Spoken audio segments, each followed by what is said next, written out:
Hey everyone, how we doing today? This is James Sweeney, aka SplitSuit, and welcome back to another video. And this is going to be part 2 of dissecting Hand 15 from the Hand Reading for Live Players Workbook, Volume 1.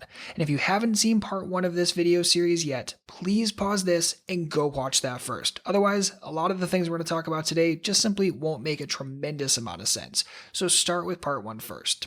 So, if you're here exactly where you need to be, today we're going to talk all about the flop range. We're going to analyze the exact action the small blind takes, exactly what range we think they did that with, and of course talk about tips and tricks that you can use to hand read better when you're actually playing and making these decisions in real time. So without further ado, let's jump right into it. So just a reminder where we left off, pre-flop in hand 15 we're playing 1-2 live, the cutoff opens to 10, we call on the button with Jack 9 suited, the small blind calls as well, and we assign their range over in the template.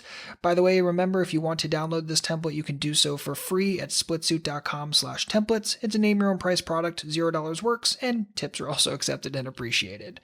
So without further ado, let's take that range and start rocking and rolling. So there are 3 players to a $30 flop, and the small blind decides to lead out for 20. So when building a donking range, remember donk is a lead, it's just simply betting into the preflop aggressor, cutoff was the preflop aggressor, small blind bet into them, so it's a lead or a donk bet, it's all the same thing. And when building this kind of range, think about the hands that they would lead with, right? Would they check raise or would they lead with certain hands? So the prompting questions down below are, do you think that they would lead or check raise with Jack X, flush draws, pocket eights, or 7x kind of hands? So let's start breaking it down, open up Flopzilla, and have some fun. So let's start by plugging in the board into Flopzilla. So Jack of Diamonds, Jack of Hearts, 7 of Hearts, awesome. And let's start answering these questions. So again, these prompting questions are just here to get us starting to think about, okay, what does this range realistically look like? Can we delete anything? Can we add anything? Can we just wait something? And then go forward from there. So starting with Jack X, do we think that the small blind is likely to lead out with Jack X or check raise with it or possibly even check call instead? And I think leading out makes a lot of sense. You know, again, if we just hover over it and look at what they could possibly have with it, yes, they can make Jack X a bunch of different ways. But this is also a scenario where there simply aren't too many Jack X combos available, right? We do have the Jack of Clubs in our hand, so there's only one possible Jack left in there, and there just aren't a ton of these. And I do think that they would check raise with it sometimes, so I'm going to go in here and weight this, and if you've never done this before, in Flopzilla, you hover over the hand category, you right-click it, and then you can apply that filter. And I'm just going to apply, say, 60% of the time they're going to lead with it, and then the other percentage of the time I think they're going to either check raise or check call, most likely check raise given this kind of player type. So that's first and foremost. Next, let's focus on flush draws. So do I think that they're likely to lead here with flush draws? Well, let's just hover over it and see what they look like. I think that's pretty realistic, right? A lot of these flush draws are either going to have some sort of overcard attached with it or some sort of straight draw like a 10-9 or a 10-8. So yeah, I think there's a pretty decent chance that they're going to lead out here with flush draws. I'm actually going to leave all the flush draws in. And then what about like these medium-ish, strong-ish pairs? And I'm going to put heavy emphasis on ish in this scenario, right? So pre-flop, we did think that they were more likely to call with things like pocket eights. We didn't think they were going to 3-bet it. And again, if you haven't seen part 1, stop and go watch that first. And do we think they're going to lead with that kind of stuff, right? So things like 8s, 9s, 10s, and 7x kind of stuff, which is kind of these like middling pairs. Well, let's look at them.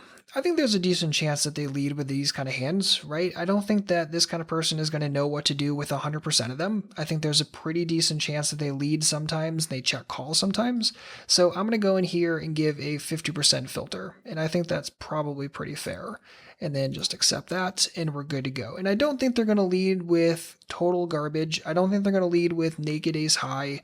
I don't think they're going to lead with, total nonsense. I think when they lead in this kind of situation, they're looking at something that connects with this board in some way. It could be a strong Jack X. It could just be a medium pair. It could be a draw. But I don't think you're going to see the small blind leading out with like total nonsense like King 6 offsuit or anything like that. So I think this is a pretty fair assumption going forward. And just for the record, if you're not really used to Flopzilla, these are the things you need to keep in mind. One is this filtering thing. Again, you just right-click the hand category, go in, make your weight adjustments, and go forward from there. Number two, once you've selected all the hands that you think, okay, this is what I think they're continuing with like this in this exact situation, select all those hands, get them in, and then go down here and turn this to green. Notice now that it's only going to show in the matrix on the left all the hands that they're going to be continuing with, right? All the hands we thought they were going to lead with are now involved in this. And then from here, remember last time we talked about that trick, Control-Alt-T is in Timothy. This is going to give us the entire range exported so that we can just paste it in here and we're good to go. This gives us that for the future. And then we can just plug in the rest of the stuff, right? Percentage of previous range, we have 19.3. Perfecto. If we hit tab in Flopzilla, that brings us over to combo mode, and then we can see exactly where we are. So we're at 138. 138. Perfect. Now, normally we would be done here, but in this exact situation, the action's not over with, so we have to continue going forward. So continuing along with the action, in this situation, the cutoff folds to that original $20 bet. We raise to 60, and then the small blind decides to call.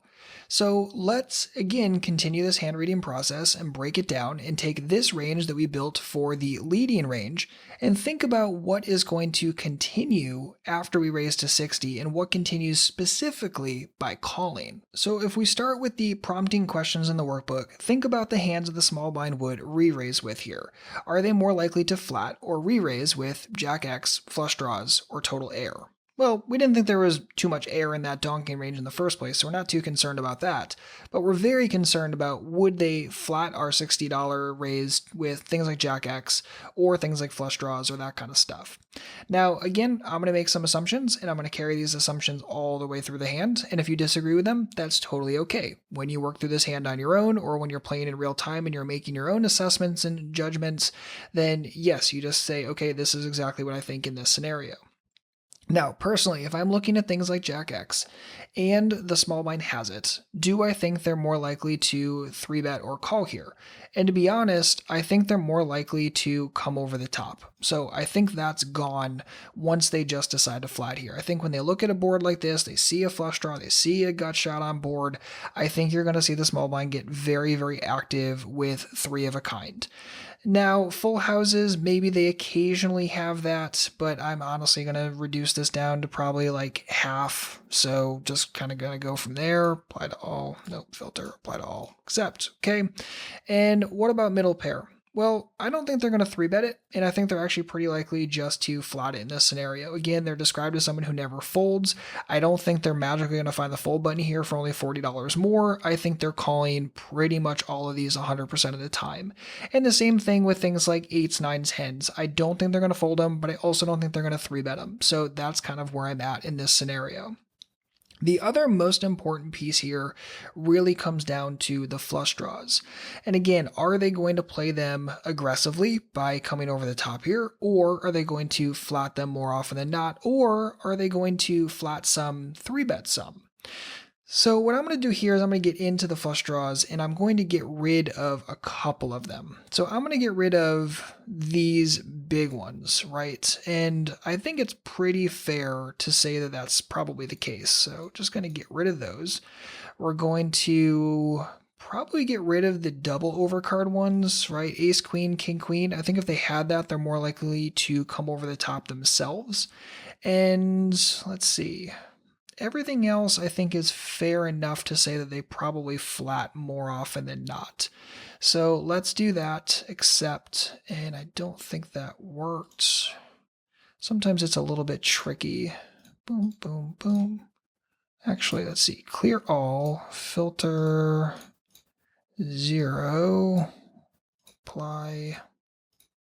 No, come on, stop being adult. Rah. This is the stuff that I occasionally will mess up on, and it's a pain in the butt. And accept. Good. And now we're back to the 41 combos. So I think this is probably pretty fair. Now, the major reason why we did this is, one, we want to be very, very precise on the range that's going to be continuing on to turns and rivers. And notice that when we build this, what does that range primarily look like? A couple of combos of very, very big hands, and a lot of combos of not so big hands. So obviously we're annihilating this range in this scenario, right? They can have middle pairs, we crush. They can have pocket pairs below top pair, we crush. They can have flush draws, we currently crush. So we are in a really, really good scenario here. So I'm going to kind of do this. I'm going to put a hyphen between the two numbers. That way we know that, okay, we started the lead with 138 and we are now here with 116. Going to hit tab mode to get over to the percentage form. And again, here we are at 16. And I am going to do one more, Control Alt T as in Timothy, copy that, and we're going to paste it in. And again, the major reason why we do this is so if we want to replay this hand later down the line, we can just put it in, mash, rock and roll, and go forward from there. So again, this is a little bit lengthy. This is a little bit tiresome when you have to go through piece by piece of that range and really analyze it. But look at how precise this range is now. And look at what we can do with this information when it comes to future line creation, when it comes to choosing a size on turns and rivers. If we end up facing a bet on future streets, what is that bet done with? And how can we react accordingly? And we can only do this by analyzing the hand step by step, street by street, action by action, and getting really, really technical. Now, of course, in real time, you're not going to be able to pull out Flopzilla. You're not going to be able to pull out your template and start hacking away at it and saying, okay, well, he's continuing this percentage of the time or that percentage of the time. That's not the case in real time. The whole point is to practice this stuff enough off table that it becomes ingrained. It becomes second nature to break down hand ranges in this process. It becomes a little bit easier to estimate number of combos or percentage of previous range when it comes to making real-time decisions and real-time assessments. So work through this stuff, continue with it. In part 3, we're going to start working through the turn. And then, of course, part 4, we're going to go through the river.